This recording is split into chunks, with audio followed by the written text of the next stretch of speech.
বসন্ত আসি আসি করছে, তার আগেই গাছে গাছে ফুল ফুটতে শুরু করেছে। সোনালু ফুলের মতোই ফুল। কি রং, কি রূপমাধুরী। শীতে কুঁকড়ে থাকা জীর্ণ শীর্ণ পাখি বাগান, পাখি বাগানের সবাইকে স্বাগত জানাই। এত ঠান্ডা, এই ঠান্ডার মধ্যে তেমন কিছু করতে পারছি না, তবু একটু একটু করে কাজ শুরু করেছি। নিশ্চয়ই আপনারা ভালো আছেন। দক্ষিণ ফ্রান্সের সেইন্ট ক্রিস্টল গ্রামে আমাদের এই বাগান ধীরে ধীরে পরিষ্কার করে বসন্ত আসার আগেই বাগানকে আবার সবুজ করবার চেষ্টা করব।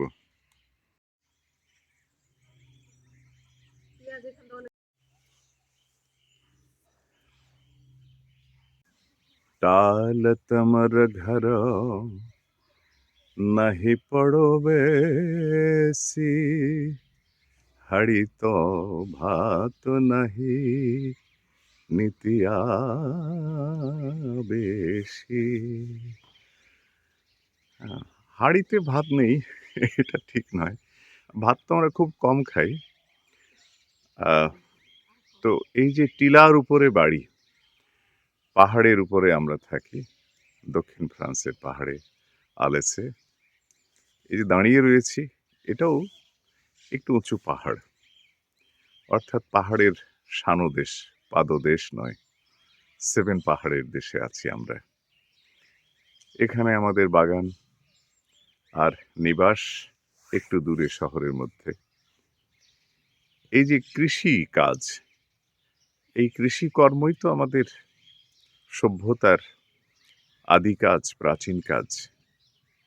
একবার মনে করুন, সারা পৃথিবী থেকে কৃষিকর্ম বন্ধ হয়ে গেল, আর কেউ কৃষি কাজ করবে না।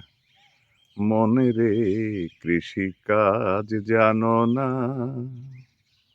এমন মানব জমিন রইল পতিত, আবাদ করলে ফলতো সোনা। মনে রে কৃষি কাজ জানো না। তো ওই যে প্রথমে চর্যা থেকে বললাম, টাল তোমার ঘর নাহি পড়ো বেশি, হাড়ি তো ভাত নাহি নিতিয়া বেশি। এটা মেটাফরিক্যাল কথা। আসলে এই টিলার উপরে বাস মানে এই হচ্ছে টিলা। আর হাঁড়ি তো ভাতও নাহি, অর্থাৎ আমার ভাণ্ডে বিদ্যা নেই, বুদ্ধি নেই, কিন্তু আমার কত স্বজন আছেন, পরিজন আছেন, তারা আসছেন, তাদেরকে কি আমি সাধু সঙ্গ দিতে পারছি? আর মন রে কৃষি কাজ জানো না, মন, এই মন আকর্ষণ করতে পারে না। কি কর্ম করে? আমরা রিপুর কর্ম করি। তো রামপ্রসাদের এই পদও মেটাফরিক্যাল, মেটাফর, প্রতীক ব্যঞ্জনা। তবুও এই প্রতীক থেকে বাস্তব জায়গায় আসি। যা বলছিলাম, সারা পৃথিবী থেকে যদি ধরুন গমের আবাদ বন্ধ হয়ে গেল, ধানের আবাদ বন্ধ হয়ে গেল, মানুষ কি শুধু ফল খেয়ে বাঁচবে? গাছে গাছে ফল থাকবে, শুধু ফল খেয়ে তো মানুষ বাঁচে না। তাহলে কৃষিকর্ম না করলে পৃথিবীতে ফল আর ফুলের অভাব হবে না, এমনিতেই হবে। কিন্তু মানুষ রুটি খেতে পছন্দ করে, ভাত খেতে পছন্দ করে। এই ভাত আর রুটি বন্ধ হয়ে গেলে মানুষের তাহলে ক্ষুধা নিবৃত্তি হবে না। তাহলে কৃষি হচ্ছে আদি পেশা। আমরা ভূমিপুত্র, ভূমিকন্যা, আমরা সেই সভ্যতার উষালগ্ন থেকে কৃষিকর্ম করি, মাটি চাষ করি, এবং সেখানে বীজ আমরা বপন করি অথবা রোপণ করি। আজ মনে হয় এই ইন্টারমিডিয়েট পর্যন্ত লেখাপড়াই যথেষ্ট ছিল। এরপরে যা লেখাপড়া হয়েছে তেমন কিছুই না। আমাদের দেশে ওই অনার্স মাস্টার্সে কি বা পড়ানো হয়? তার চেয়ে তো আরো শত শত গুণ বেশি বই পড়েছি নিজে নিজে। তার মানে যদি কিছু শিক্ষা থেকে থাকে, তবে সেটা স্বশিক্ষা। লিও টলস্টয় কৃষিকর্ম পছন্দ করতেন। রাশিয়ার সেই বিখ্যাত লেখক লিও টলস্টয়। তো তিনি লিখেছিলেন যে মানুষের কতটুকু জমি দরকার। যতটুকু জমি চাষ করলে একটা পরিবারের আহারের ব্যবস্থা হয় ততটুকুই যথেষ্ট। তাহলে আমরা কেন এত পড়িমড়ি করে দাসত্ব করি এবং কৃষিপণ্য, খাদ্যপণ্য কিনে খাবার জন্য উতলা হই?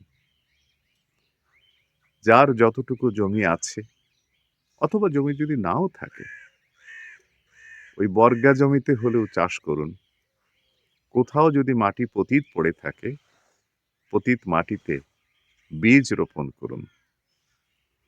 বীজ রোপণ করলে সে আপনাকে ফসল দেবেই। মাটিকে ভালোবাসলে আপনাকে ভালোবাসা দেবেই। তাই মাটি খাঁটি। সারা পৃথিবীতে মাটির ভাগ তো খুব কম। আর আবাদযোগ্য মাটি আরো কম। এই যেমন ফ্রান্সে, এই যে আমরা মাটিতে যে একটু শাকসবজি, আ একটু ফল, ফুল এইসব যে আবাদ করি, এখানে কিন্তু মাটি কঠিন। মাটির মধ্যে পাথর, বালি। কিন্তু আপনি যদি বাঙালি হন এবং বাংলা অঞ্চলে বসবাস করেন, তাহলে আপনি পৃথিবীর শ্রেষ্ঠ মাটি পেয়েছেন। অথচ সেই মাটিকে আপনি হয়তোবা ভালোবাসতে পারেন না। অথবা যারা মাটিতে থাকেন, মাটিতে পড়ে থাকেন, মাটি নিয়ে কাজ করেন, তাদেরকে আমরা চাষাভুষো বলে একটা অবহেলা করি, তুচ্ছ-তাচ্ছিল্য করি। তাদের দেখবেন ভালো কাপড় জোটে না, ভালো খাবার জোটে না এবং অসম্মান জোটে। সে কারণেই আমাদের দেশে এত খাদ্য ঘাটতি এবং আবাদযোগ্য জমি ক্রমাগত আমরা নষ্ট করে চলেছি।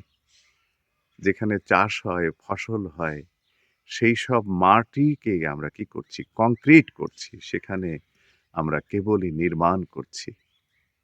গ্রামে একটা বাড়ি, জেলা শহরে একটা বাড়ি, রাজধানীতে একটা বাড়ি। কত বাড়ি দরকার? যেকোনো সময় তো ভূমিকম্প আরেকটু বেশি কাঁপিয়ে দিলেই তো সব শেষ। সমস্ত কংক্রিটের নির্মাণ ধুলো হয়ে যাবে। মাটির গভীরে তলিয়ে যাবে। যেখানে আমরা দেখছি উঁচু, উঁচু ভবন রয়েছে, সেখানে জলাশয় হয়ে যাবে। আর যারা মাটির ঘরে বসবাস করছেন, তারা কিন্তু বেঁচে যাবেন।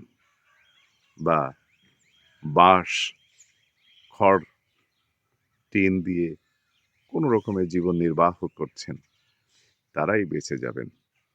আর সুউচ্চ ভবনের মানুষগুলো মুহূর্তে শেষ হয়ে যাবেন। চাপা পড়ে আর্তনাদ করবেন অনেকে। অথচ আমরা ক্রমাগত লক্ষ লক্ষ কোটি কোটি টাকা খরচ করে কেবলই মৃত্যুর ফাঁদ তৈরি করছি।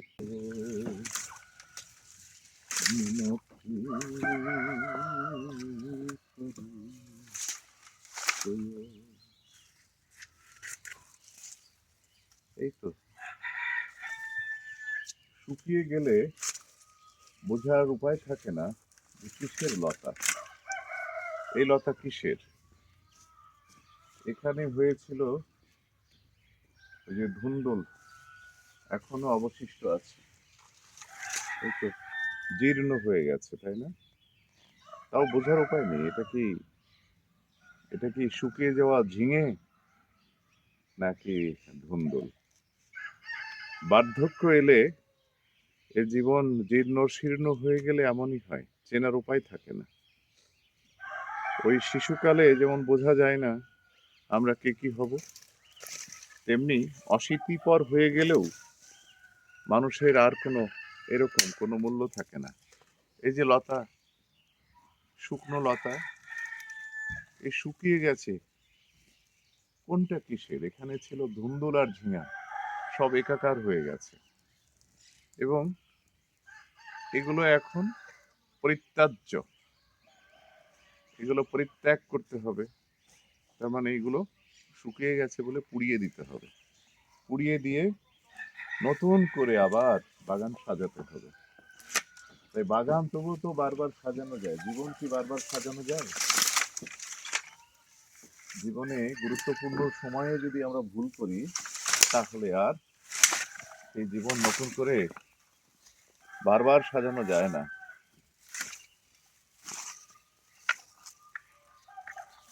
বহুত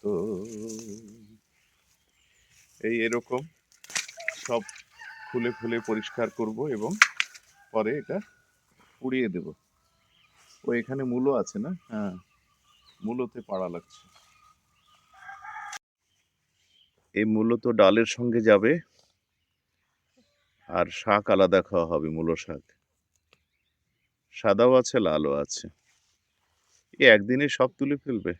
তোলো তোলো। বেশি না তো এখানে, অল্প একটু একটু পুরো জায়গা পরিষ্কার করতে হবে।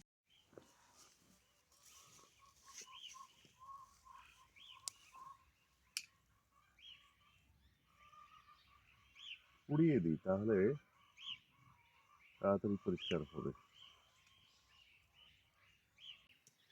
সকলের কল্যাণ হোক। ভাবুন, সত্যের সঙ্গে থাকুন। আর যারা আবৃত্তির সঙ্গে থাকতে চান, আমার সঙ্গে যোগাযোগ করুন। ধন্যবাদ।